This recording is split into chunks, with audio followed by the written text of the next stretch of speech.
नमस्कार मित्रों, स्वागत है आप सभी का आज के इस ज्योतिषीय कार्यक्रम में। मित्रों, आज हम विराट कोहली की कुंडली पर चर्चा करेंगे। जैसा कि आप लोग देख रहे हैं, ये बर्थ चार्ट विराट कोहली का है और ये बच्चा एक नॉर्मल परिवार से निकल के किस तरह से पूरी क्रिकेट की दुनिया में छा जाता है। यूँ कहिए, तेंदुलकर के बाद अगर किसी का नाम आता है जुबान पे तो कोहली कोहली, विराट कोहली। तो आज हम लोग इनकी कुंडली को लेकर के चर्चा करेंगे कि कैसे किन योगों के कारण इनके जीवन में ये स्थान मिला है, ये पराक्रम मिला है, ये मान प्रतिष्ठा सम्मान मिला है और किन योगों के कारण आगे भी इनका करियर कैसा रहेगा। तो आज हम लोग इसी विषय पर चर्चा करेंगे। जो मित्र चैनल पे नए हैं, पहली बार देख रहे हैं, चैनल को सब्सक्राइब कर लें, बेल आइकन बटन जरूर दबा लें। क्रिकेट की यह श्रृंखला चल रही है। क्रिकेट में इसके पहले शुभमन गिल, हार्दिक पांड्या और सूर्य कुमार यादव की कुंडली पर चर्चा हो चुकी है। आप लोगों में से जो लोग नहीं देखे हैं उस वीडियो को जा कर के देखें कि कौन से योग उनकी कुंडली में थे जिनकी वजह से उनके जीवन में ये सारी चीज़ें हुई। पहली चीज़ तो यह है कि लग्नेश और सुखेश गुरु बैठे कहाँ? छठवें भाव में बैठे। छठवां घर होता है पराक्रम का, छठवां घर होता है प्रतिस्पर्धा का, छठवां घर होता है रोग का, रिपु का, ऋण का। तो कहने का मतलब ये है कि छठवें भाव में यदि लग्नेश और सुखेश जा कर के बैठ गए हैं तो व्यक्ति का जो पेशेवर जीवन होता है वो बहुत ही अच्छा होता है। जैसे कि विराट कोहली का पेशेवर जीवन क्या है? क्रिकेट है। क्रिकेट की दुनिया के बेताज बादशाह हैं। जब बल्ला इनका घूम जाता है तो अच्छे अच्छे बॉलरों की हेकड़ी निकल जाती है। तो विराट कोहली का कुछ ऐसा ही है। अगर उन्होंने ठान लिया तो समझ लीजिए कि सामने कोई बॉलर हो, फिर वो नहीं चूकते, और ऐसा होना भी चाहिए। तो उनका पेशेवर जीवन अच्छा होता है। लग्न में यदि शनि हो तो ऐसा व्यक्ति धर्म कर्म में भी विश्वास रखने वाला होता है, धार्मिक प्रवृत्ति के हैं भी। जैसा कि आप सभी पिछले दिनों देख भी चुके हैं, कई जगहों पर इन्होंने धार्मिक स्थानों की यात्राएं की हैं। अभी इनकी कुंडली में आप लोग देखिए कि 11वां भाव यानी कि लाभ भाव में बुध आदित्य योग बन रहा है और इस योग के नाते, चूँकि ये लाभ भाव होता है, इस योग के नाते व्यक्ति यशस्वी, पराक्रमी, धन धान्य से परिपूर्ण, संगीत प्रिय भी हैं, गुनगुनाते रहते हैं, मस्त रहते हैं। ठीक है। अब पराक्रम भाव में राहु तो इनको विशेष पराक्रमी बना दे रहे हैं। ऐसा व्यक्तित्व का व्यक्ति, पिता की लाश घर में पड़ी हो और ऐसा बंदा क्रिकेट खेल रहा हो, इसकी परवाह न करते हुए, तो इसे क्या कहेंगे? पराक्रम ही।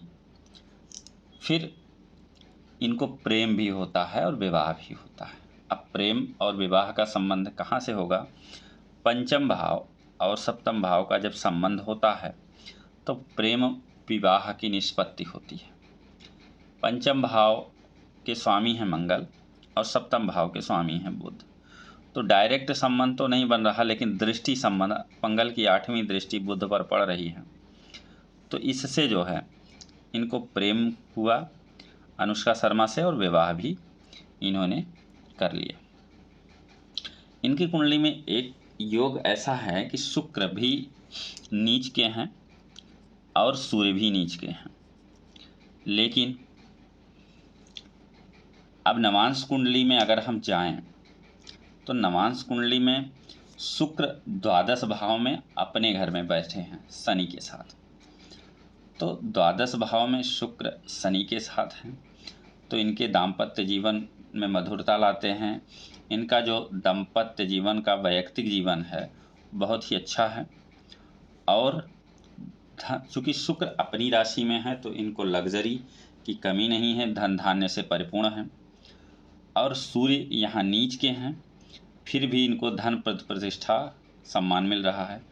अब नवांश कुंडली में अगर हम जाएं तो नवांश कुंडली में सूर्य इनके दशम स्थान में विराजमान है, मीन राशि में गुरु के साथ बैठे हुए हैं और गुरु केंद्र में हैं, अपनी राशि में हैं, सूर्य के साथ हैं। तो इनको जो है पद प्रतिष्ठा मान सम्मान की कभी कोई कमी नहीं होने देगा। ऐसा गुरु, केंद्र का गुरु अगर अपनी राशि में हो, सूर्य के साथ हो तो बहुत ही अच्छा कारक माना जाता है। तो ये तो रहा इनका कुछ योग। अब देख लेते हैं कि वर्तमान में इनकी किसकी दशा चल रही। तो वर्तमान में इनकी राहु की दशा चल रही और राहु बैठे हैं कहाँ पे? शनि के घर में। शनि के घर में बैठे हैं और तीसरे भाव में बैठे हैं। तो इस तरह से राहु की इनकी जो महादशा है, वर्तमान में राहु में शुक्र की अंतरदशा चल रही है। सितंबर 2024 तक ये दशा चलेगी। तो सितंबर 2024 क्या राहु की दशा तो वैसे 28 तक है, तो 28 तक इनका जो बल्ला ऐसे चलता रहेगा, बीच बीच में छुटपुट घटनाओं को छोड़ के। हालांकि बीच में इनका बल्ला शांत हो गया था, तो बहुत चूँकि हिंदुस्तान में, भारत देश में अगर आप 1-2 मैच नहीं खेल पाए, 4 मैच नहीं खेल पाए, तुरंत आलोचना होने लगती है। और अगर खेल लिए तो तुरंत सराखों पर बिठा लेते हैं यहाँ के दर्शक। तो धैर्य रखना चाहिए। अगर आपका खिलाड़ी अच्छा खेल रहा है तो अगर 1-2 मैच 4 मैच नहीं खेल पाया किन्हीं कारणों बस, तो आपको धैर्य रखना चाहिए, क्योंकि कोई खिलाड़ी अपने प्रशंसकों को दुखी नहीं कर देख सकता है या अपने प्रशंसकों को अपना निंदक नहीं बनाना चाहता है, अपना 100% देता है। वही स्थिति विराट कोहली की भी है। और विराट कोहली की कुंडली का विश्लेषण आप लोगों ने देखा। आप भी अपनी कुंडली खोलिए और देखिए कि क्या इस तरह के योग आपकी कुंडली में हैं। अगर हैं तो आप भी अपनी कुंडली में अच्छा कर सकते हैं। क्योंकि देखिए, जीवन में शुक्र और चंद्रमा कहाँ बैठे हुए हैं? इनके कर्म स्थान में बैठे हुए हैं। तो जब शुक्र और चंद्रमा कर्म स्थान में होते हैं तो जीवन में प्रभाव उत्पन्न होता है और व्यक्ति रचनात्मक होता है, यानी कि प्रभावशाली जीवन होता है और रचनात्मकता से परिपूर्ण होता है। तो जैसा कि आप सभी जानते हैं विराट कोहली के बारे में, तो ऐसा व्यक्तित्व तो इनका है भी, उसमें कोई दो राय नहीं है। तो कुल मिला के विराट कोहली की ये ओवरऑल कुंडली थी। और आप भी अपनी कुंडली का अगर विश्लेषण करवाना चाहते हैं तो आपको इस दिए हुए नंबर पे व्हाट्सएप करें सारी डिटेल के साथ, या अपनी कुंडली का विश्लेषण स्वयं करना चाहते हों तो बिल्कुल इसी आधार पे आप अपनी कुंडली का विश्लेषण कर सकते हैं। तो आज के लिए इतना ही मित्रों, फिर मिलेंगे। तब तक के लिए नमस्कार। ओम नमः शिवाय।